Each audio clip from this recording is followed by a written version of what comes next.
आज आपण पाचक असा मुखवासाची रेसिपी बघणार आहोत।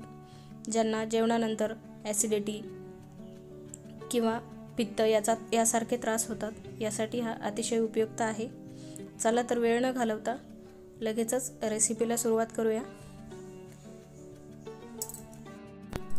इथे बघू शकता मुखवास बनवण्यासाठी सर्व साहित्य घेतलेले आहे।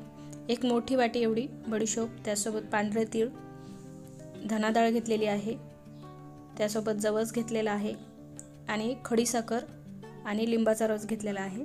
खडीसाखर ही ऑप्शनल आहे, ती देखील आयुर्वेदामध्ये तिचे भरपूर असे चांगले फायदे तुम्हाला बघायला मिळतील।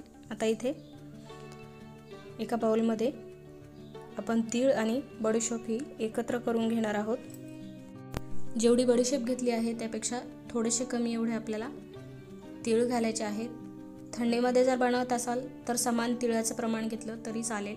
आता यामध्ये अर्धा चमचा एवढी हळद घातलेली आहे। आता यामध्ये जो लिंबाचा रस घेतला होता तो 2 ते 3 चमचे यामध्ये घालून छान मिक्स करून घ्यायचा आहे। इथे तुम्ही काळं मीठ, साधं मीठ किंवा सेंधव मीठ तिन्ही मिठांचा एकत्र वापर देखील करू शकता। मी फक्त इथे साधे मीठ एवढे वापरलेले आहे।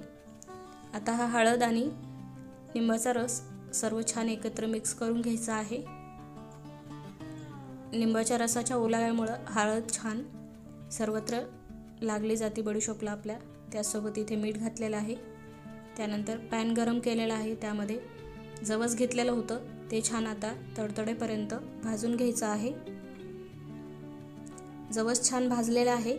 आता हे एका मोठ्या ताटामध्ये काढून घ्यायचं आहे। गरम भाजलेल्या वस्तू या अगदी हवेशीर थंड लवकर होतील या हिशोबाने मोठ्या ताटामध्ये काढून घ्यायचे आहेत। त्यानंतर तीळ आणि बडीशोप ही छान आपल्याला यामध्ये गॅसची फ्लेम बारीक करून 5 ते 7 मिनिटं तीळ फुलेपर्यंत भाजून घ्यायचं आहे। ही भाजत असताना सारखी परतवत राहायची आहे, म्हणजे सर्व बाजूने छान भाजले जाईल। 3 ते 4 मिनिटं गॅसची फ्लेम लो करून हे सर्व भाजून घेतलेले आहे। इथे बघू शकताय मस्त तीळ आणि बडीशोप दोन्ही देखील छान असं भाजून झालेलं आहे।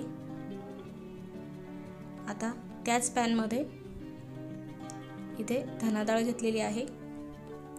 धना डाळ ही पूर्वी भाजलेलीच असते, आपल्याला फक्त ही गरम करून घ्यायची आहे। त्यामधली आर्द्रता निघून गेली पाहिजे इतपत थोडीशी अशी गरम केल्यानंतर 1 ते 1.5 मिनिटं छान परतवून घेतली आहे।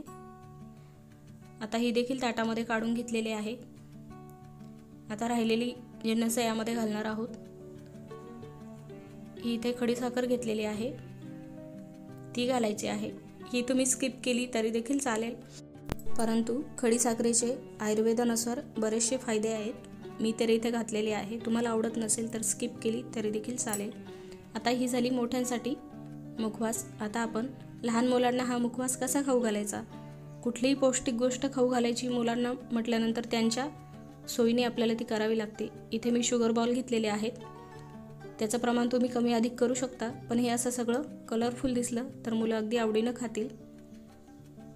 इथे बघू शकता 2 प्रकारचे मुखवास मी बनवलेले आहेत।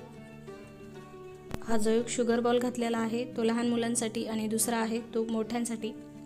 रेसिपी जर आवडली तर रेसिपीला लाईक आणि चॅनलवर जर नवीन असाल तर अशाच नवीन रेसिपीजसाठी चॅनलला सबस्क्राईब करा, सोबतच बेल आयकॉन देखील क्लिक करा, यामुळे तुम्हाला रोज नवीन रेसिपीची नोटिफिकेशन भेटेल। पुन्हा भेटूया नवीन रेसिपीसोबत।